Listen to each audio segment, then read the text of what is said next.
Hi guys, James at Rampant Lion Reviews again for you today with another beer review. For this one we are going to stick to Sweden and we're going to return to a brewery that has featured on the channel a good number of times before. I've had some nice beers from these guys over the years, quite a few different styles, and I would say that this is one of the breweries that I do keep an eye on for their releases. They've been going through a little bit of an expansion phase in recent times, so I'm curious to see what their next beers have in store for us over the coming months actually. The one that we're going to try today though is a style that I've only had one or two examples of from them before, but I was quite impressed with the last example of this style from them. So fingers crossed this one carries on in the same vein. Hopefully it's a nice beer, and I hope that you guys enjoy my take on this one as well. So yeah, for this review then, we are going to head up toward the Stockholm area once again, and we're going to have a look at another beer from Fjäderholmarnas Bryggeri, or the Fjäderholm Island Brewery if you want to translate the name into English. But yeah, this particular beer is called Gloria. It comes in at 7.5% ABV, and this one is a New England hazy, whatever you want to call it, IPA. They're continuing on with the fish theme, of course, as well. But this beer was released as part of the Lokala och Småskaligt assortment through Systembolaget here in Sweden for May of 2021. And yeah, this one I think was the only beer they released this month. But the last one we had from them was another IPA. I forget the name of that now. Was it Sunny Susan, maybe? Sunny Susan. And that was more of a West Coast IPA. So nice to go to the hazy side of things again from these guys, because I remember enjoying the last hazy that I had from them. It might have been called Any Demon, if I remember correctly. But yeah, let's see how we get on with this beer then. So, as always with my reviews, I'll tell you a little bit about the brewery before we taste the beer. If you want to get straight to the tasting, just fast forward. All the usual links are in the video description below. That's the brewery website, the link to my other reviews that I've done from Fjäderholmarnas Bryggeri before, and you will no doubt see me add more to that list in the near future. But there's all the usual social media down there. If you want to see more reviews, do please consider subscribing to the channel. The whole channel, of course, has a geography-based tagging system, so you can go into the homepage and search for beer based on country, city, state, county, province, prefecture, whatever it is you happen to be interested in. Do check out the playlists of beers from different countries. There is one there for all the Swedish beers that I've reviewed for you. That's constantly being added to. And as always, please do get in touch and let me know some of the other beers and breweries that you guys would like to see me review. It's always great to hear from you guys that are watching the videos, and the support that you show the channel is hugely appreciated. So anyway, on to my brewery notes then to tell you a little bit about Fjäderholmarnas Bryggeri then. So Fjäderholmarnas Bryggeri, as I've mentioned to you already, are based in the Stockholm area, and the original brewery is based on the small set of islands of the same name out to the east of central Stockholm. Supposed to be very pretty, and I do hope that I can get out there to take a little look at the original brewery and do a meet the brewery segment with these guys at some point soon. But yeah, the company itself was founded back in 2013 by Pelle Ågren and Andreas Willman, both of whom had previously worked for Mackmyra, the Swedish whiskey distiller. But they'd often talked about brewing beer together, and then they began to homebrew, and having received good feedback on their beers from friends, they decided that they were going to turn it into their own commercial business. But eventually they managed to sort out their premises, the original premises, in late 2013, and they were ready to open this up by April of 2014. So Tobias Forsberg was hired as the brewer, and he stayed with them until summer of 2019, at which point he was replaced by Per Salkvist, who used to work for Nordic Kiwi Brewers in Ekerö out to the southwest of Stockholm, now known of course as Northern Exposure Brewing Company. And do make sure you check out some of their beers as well. They've got some really nice things such as Dolphin Love, lovely New England IPA. But anyway, these guys, the original brewery was a brew pub, so it has its own restaurant and bar, but this stops trading over the winter months and it runs from spring to autumn as a brewery.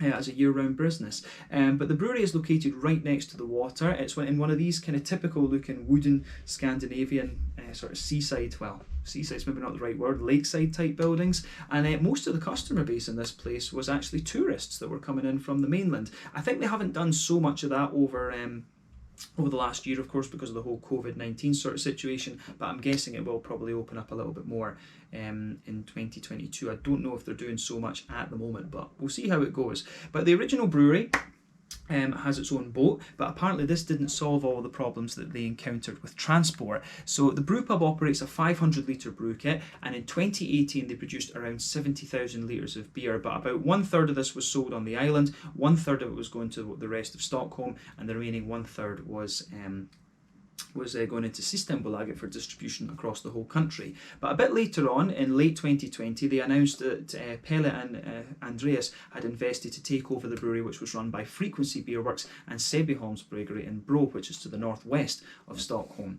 But the brewery is equipped with a 4,000 litre brew kit, and this means they'll be able to increase the capacity of the brewery quite dramatically. But the Frequency and Fjäderholmarnas beers will continue to be produced there, and Fjäderholmarnas will continue to run the brew pub on the islands as well. So as of May 2021, when I'm filming this review for you, these guys have produced around 70 different kinds of beer under the Fjäderholmarnas name, and I still need to try a few from Frequency and Fjäderholm. So I'll see what I can order from those guys off Systembolaget when I, maybe later on in the year actually, when I can order the locals and things like that again. But yeah, that's all I can really tell you about Fjäderholmarnas Bryggeri for the moment. If you want to learn more about these guys, you can check out the brewery website. You can follow them on Facebook and Instagram to keep up to date with all the latest goings on, and you can check out the Rate Beer, Untappd and Beer Advocate pages to learn more about all the different beers that these guys have done. But I would recommend, if you're watching this review in winter, like sort of November, December kind of time, see if you can order some of their winter beers. The Mr. Cocoa and the Heavy Fuel are lovely brews actually, the barley wine and the imperial stout. So I think I need to try the barrel aged versions of those next time, because I'm sure it's only the original versions that I've had. But yeah, I'll check that in time for next winter when those are released next time. But yeah, as I say, that's all I've got for you on the history section just now. So let's get on and have a taste of this beer itself. So as you can see, the can of this one is quite similar to what we've had before. You can see they're continuing on with the fish theme, which I wonder if they're going to stick with this for the New England IPAs, or the IPAs generally. There you can see the Fjäderholmarnas Bryggeri symbol, which is you know, just to keep in tune with the sort of maritime theme of being based on an island originally. But yeah, 440ml can, this one. I think I paid about 45 or 50 Swedish kroners for this. So yeah, €4.50. £4 sterling, and I guess somewhere in the region of $5.25, $5.50 American, just to give those of you watching across the world a little bit of a kind of a price reference, if you like. But yeah, let's get this guy out and we'll get on with the tasting then. Let's go for it. There we are. You can smell some of that already. It smells very, very nice. So let's get this guy out and we'll get on with the tasting then. Actually, it looks a little bit more like a West Coaster. Interesting. Not the haziest of New Englands we've come across. Let me just sugar it up a little bit. See, are we going to get some... we're not getting much in the way of haze out of this one, which is quite interesting. Not normally what you'd expect from a New England IPA, of course, but we'll see when we get the rest of it in before we taste it. But anyway, I guess we can take a look at the colour and aroma and things of the beer. Let me just move that a little bit, because it's a bit of an annoying angle, actually. There we are. So, yeah, before the head disappears, I would say this one is a little bit over a finger of a kind of creamy coloured head there. There's some thicker, bumpier bubbles towards the top, but it's very nice and small bubbles and foamy underneath. But it looks great. One or two big bubbles sticking towards the side of the glass, a few little ones going up towards the bottom of the head there. But I mean, overall, it looks pretty nice. But in terms of colour, it's a lovely kind of deep, sort of ambery leaning beer, this one. There's a little bit of a natural haze to it. It's got a lovely kind of see-through type thing. So I really, I can really appreciate how that goes together, actually. It looks great. But yeah, it definitely looks more like a West Coaster, this, rather than anything. It doesn't really look much like a New England IPA. So remember, when it comes to the colour of your beer, it's determined by 1, the type of malts that you use, and then 2, the length of your wort boil. The type of malts determines the magnitude of the colour. So I'm suspecting that from the colour of this one, it potentially has a little bit of like some sort of brown sugary orientated malt, a little bit of Cara Pils or Cara Munich, or just maybe even straight up Cara malt, who knows. But yeah, the level of haze that you usually get in New England IPAs is determined by the wheat and oak content, and we're getting pretty much not a lot of haze out of this one, to be honest with you. So I'm not sure. I have to say, I'm not sure what to think about this beer in terms of the appearance, because it certainly looks a little bit more like a kind of West Coaster, to be honest with you, rather than anything else. But yeah, certainly it looks like a nice beer. We've had good IPAs from this brewery before, but just a little bit surprised that this one is looks a little bit more like a West Coaster rather than a New England. So yeah, let's take a closer look at the aroma then, and just see how we get on. Certainly looks the part for an IPA. but not really for the not really for a New England, of course. But yeah, let's go for it.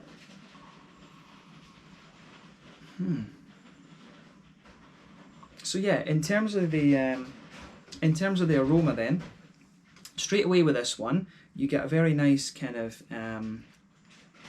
you get a nice sort of bready backbone to it. I would say you get a good little bit of a kind of bready, I would say sort of bready, bread crusty kind of thing. It's got a little bit of a white bready character, a little bit of a kind of wholemealy type thing going on, but in the very kind of middle of the nose, you're definitely getting some nice kind of brown sugary elements out of it as well. It smells, it's kind of got the kind of softness, if you like, of a New England IPA, but it's really got the more kind of brown sugary type notes that you'd expect of a West Coaster. So yeah, that's definitely an interesting point, to be honest with you.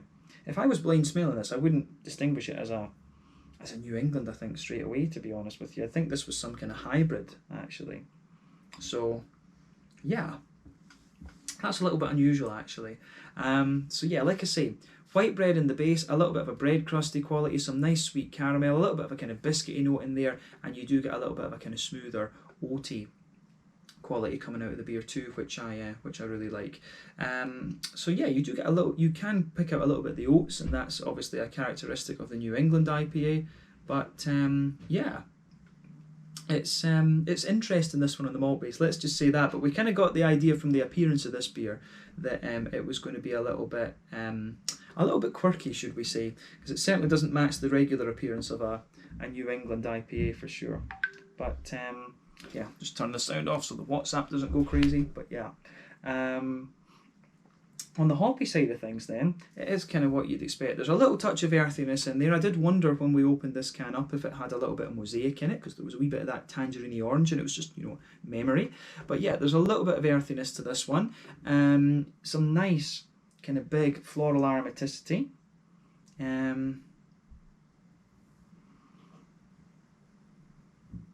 Yeah, some nice big kind of floral aromaticity to this one. And there's also a little bit of a kind of grassy, citrusy kind of thing coming out of the beer as well, which I really like. But the green component for me, it's got a nice deep floral aromaticity to it, but the grassy zestiness is it starts to get a little bit more prominent the more that you smell of the beer. Actually, you start to get a little bit more of a kind of grassy, zesty quality out of this beer. But yeah, the green component for me, it definitely has, it's not quite got the pungency, I guess, you would expect of a West Coaster. It really is more like a New England in that sense as well. But nice deep floral aromatic quality to it, nice kind of grassy, zesty qualities as well. So yeah, nothing overly surprising about the green component in this one. When it comes to the fruity side of the beer though, I would say it really smells like a soft kind of tangerine element. So I do think it's mosaic that's in this. Could be a little bit of Sabro, but I don't really get the coconut that you'd normally get from Sabro, actually. There's a wee bit of an almost kind of slightly figgy note to it, like a little bit of Cascade or something. I always like playing Guess the Hops with these beers though, but the fruity notes that you get out of this are really quite interesting, actually. So there's there's definitely some interesting stuff going on with this beer in terms of the aroma, but the fruits for me come across as quite oily and juicy and wet in a sense. Let's just get the rest of it in and see. There's no sediment at the bottom of the can here either, which is interesting. I was just curious about that, and we'll just make sure. Condensation. So yeah, you do, in fairness, there is a wee bit of haze to this one. Now that we've got the rest of it in, you can see there is a wee bit of a sort of more natural haze to it, but it's certainly, you know, it really does look more like a West Coaster than a New England, and a lot of the brown sugary presence that it has really makes it feel a little bit more like a West Coaster than a New England. But yeah, let's see if we get a bit more fruitiness out of it now. So yeah, there's a wee touch of a kind of, you know, a sort of pineapple-y, apricot-y note under there, but for me it's a kind of lighter, juicy tangerine note that you're getting out of this one. So yeah, I'm curious to see how this beer turns out. This one certainly comes across as quite quirky, and it really doesn't look that different from the other one that we had last month, which was which obviously was a West Coaster. So yeah, let's go for it then and just see how this one turns out. So yeah, this one is the Gloria, a 7.5% New England IPA from Fjäderholmarnas Bryggeri on the Fjäderholm Islands and on Inbro, I should say, in the Stockholm area. Let's get stuck into this one. Slange, skål, cheers.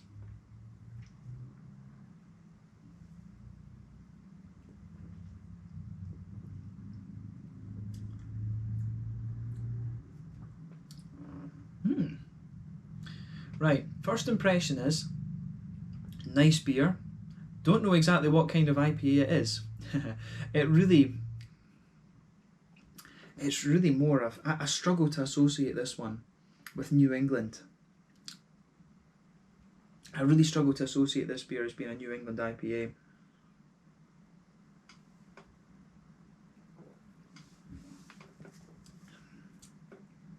It's nice, it's definitely a nice beer, this one. And it is a more malty leaning IPA. And I mean, in fairness, you can get a little bit of the oatiness coming out of this one. You do get a little bit of the oatiness coming out of this beer, the more that you drink of it. But it's really got more of a kind of sweet, brown, sugary note that you would expect of a West Coaster. So yeah, I think they've marketed this beer a little bit wrong, to be quite honest with you. I've had other IPAs from them like this before, but I think it's just wrong to call it a New England IPA. So I pull them up on the marketing, but in terms of the beer itself, the main question should of course be, is it a nice beer? And I would say again, yes it is. These guys are a capable brewery and they know what they're doing. But yeah, definitely for me, at least not your typical New England IPA. I think that's fair to say about this one. It's almost like it's been filtered a little bit, but it is more like a West Coaster, I would say. It's got the New England bitterness and a bit of the New England oatiness in there, but the rest of the beer for me is more West Coasty. It really leans more towards the West Coast than the East Coast for sure.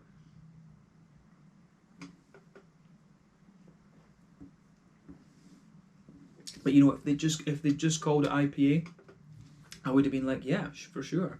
So yeah, this one, where do we start with this beer? Straight away across the middle of your palate, you can feel that nice kind of smooth, you can feel that nice sort of smooth brown bready kind of character. It goes right across the middle of your palate there. There's a bit of white bread in there as well, but yeah, it's got a nice kind of bread crusty. It's got a nice kind of bread crusty type element to it as well. But yeah, the middle third of your palate, nice kind of smooth bread crusty element at either end of that middle third of your palate, but underneath a wholemeal bread, maybe a little bit of a lighter white bread sitting on top, and then on top of that you get a wee bit of the kind of, you can feel a little bit of the oaty smoothness. If you go down the middle line of your palate, you can feel there is a little bit of an oaty kind of smoothness in this one, definitely.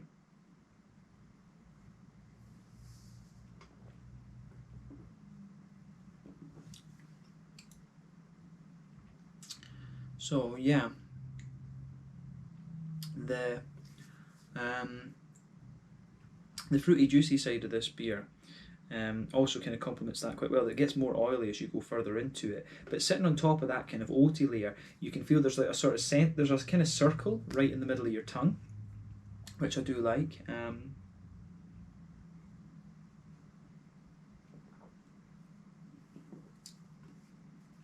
So yeah, in the very centre of your palate, like I say, there's a kind of concentrated oily caramel in there. That's the booziness of the beer as well. You know, it's 7.5%. It will have a little bit of a kick to it. So yeah, kind of more oily, concentrated kind of caramelly note in the very middle of your palate. But as you move further out from that, it gives you a little bit more of a kind of cookie, McVitie's digestive biscuity sort of thing. It was really giving you a little bit more of that.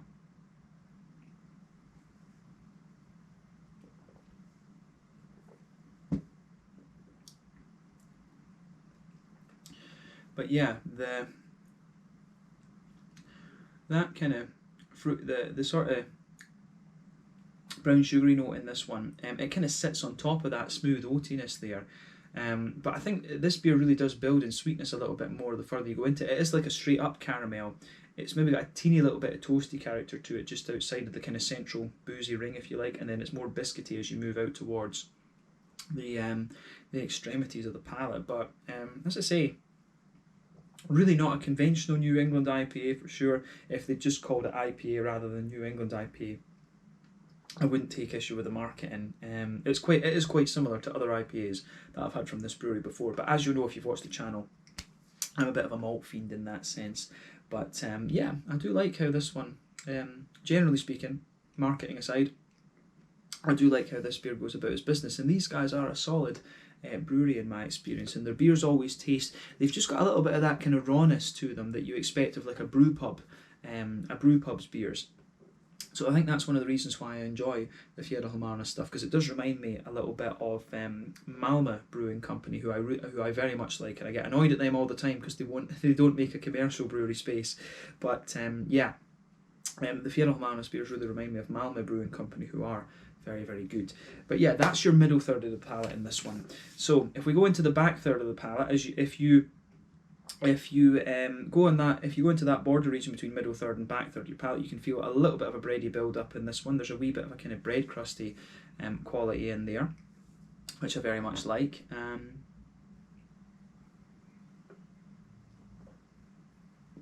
But yeah, I do like how that all of that goes together in this one. So yeah, bit of a bready build up, wee bit of bread crust, but then on the back third of your palate, you do get more and more of that kind of bread crusty quality in there as well. You can feel a little bit of the oaty quality spreading into that back third of your palate as well, but a nice kind of grainy bread crusty backbone, wee bit of oat sitting on top, and then sitting on top of all of that, you get the kind of more airy, yeasty qualities out of the beer. So when you start at the back of the palate, the sort of height of the flavour is like this, but it condenses down as you go further forward, just condenses down gradually. And then as you go into the middle third of your palate, the flavours are a bit more kind of squashed together, and the beer is kind of more condensed in that sense. But the malty side of this beer does work really nicely. It really comes across as like a more kind of nowadays take, newfoundland take of it kind of fits in with a sort of modern take, if you like, on the West Coast IPA. That's really what this one is a little bit more like. But on the hoppy side of things, it's got a nice little bit of earthiness in there. As you move further forward, the earthiness does spread forward a little bit, and as you reach the kind of front corners of the palate, it does. As you reach the kind of as you move further forward, it gets a little bit herbal. Then as you reach the front corners of the palate, there's more of the kind of floral aromaticity coming out of the beer. So yeah.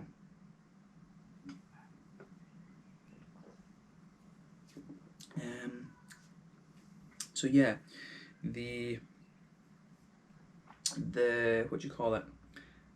The nice kind of green component of this one. It's quite a deep floral component as it evolves, but yeah, it's not too spicy or anything like that. There's a teeny bit of spice in there, but it's quite a just deep floral aromatic note. But around the front curve of the palate, the beer's a little bit lighter and more sort of it's a little bit lighter and a wee bit more kind of grassy in a sense, which I really enjoy. But yeah, the grassiness has a wee touch of zestiness to it. But yeah, the green component for me is quite nice and relaxed, and as I say, this is definitely not as bitter as some of the old school West Coast IPAs that we've had before. But let's focus on the fruity component of the beer, the front third of your palate. So yeah, border region between front third and middle third of your palate. Again, you get a little bit of a bready build up in there, a wee bit of a kind of grainy bread crusty sort of thing. Then the base of that front third of your palate is a nice it's a very nice sort of it's got a little bit of that kind of brown bread crusty sort of thing again, and maybe there's not really the smoothness of the oats in this one. So yeah, brown bread crusty type qualities in there. Then sitting on top of that, you've got that nice oily bubble where those juicy fruity esters just roll their way out of the beer. So yeah, I really like how the front third of your palate comes off, and this one's got that nice oily quality. And this is another area of the beer that is a bit more West Coasty.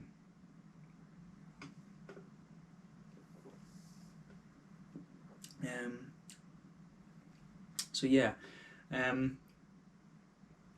sitting on the if you go towards the back of that front third of your palate, there's a little hint of a very slightly more pungent passion fruit in there. As you move further forward, maybe it's got a little bit of an oily mango. I don't get the apricot note that was coming out of the aroma, of course, but then as you move into the front part of the palate, it's a bit more, it is definitely a little bit more kind of orangey and tangerine like.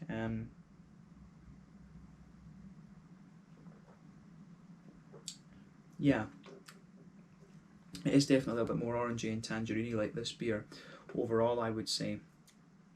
So yeah, the kind of fruity, the fruity component of this beer is a lot more oily and kind of West Coasty like. Bit of passion fruit, bit of mango, maybe a wee touch of pineapple comes out of the beer later. But then in the front half of that front third of your palate, it's definitely more about the. It is definitely more about a kind of tangerine, orangey type thing rather than anything else. But yeah, it gets a big thumbs up from me in terms of its flavour profile. Like I say, the only issue I have with this beer is that it's they're marketing it as a New England IPA, and it really is more like a kind of modern take on the West Coast. So, you know, I would just say to them, if this beer, I wouldn't have any issue with it if it was just called IPA rather than anything else. But it's still a solid beer. It's actually very similar, as I say, to other beers that we've had from them previously. So yeah, bear that in mind. Not a traditional New England IPA with the wheat and the oats and everything like that. But yeah, it's definitely got. You do get a little bit of the oaty character out of this one. It does have wheat in it, and I don't pick up too much of that. But the wheat will be kind of contributing to the sort of white bready notes that you get in there as well. But yeah, definitely, it really just comes across as a lot more West Coasty. This one, I think. But still a good quality beer, and that should be the main question, of course. Is this a good beer? And personally, I think yeah, it is. But you know, I was expecting a proper hazy IPA from these guys, but I do enjoy them all, so that's never a problem. But yeah, I think that summarises the the flavour profile of this beer quite nicely. So let's kind of round off the review with the mouthfeel then.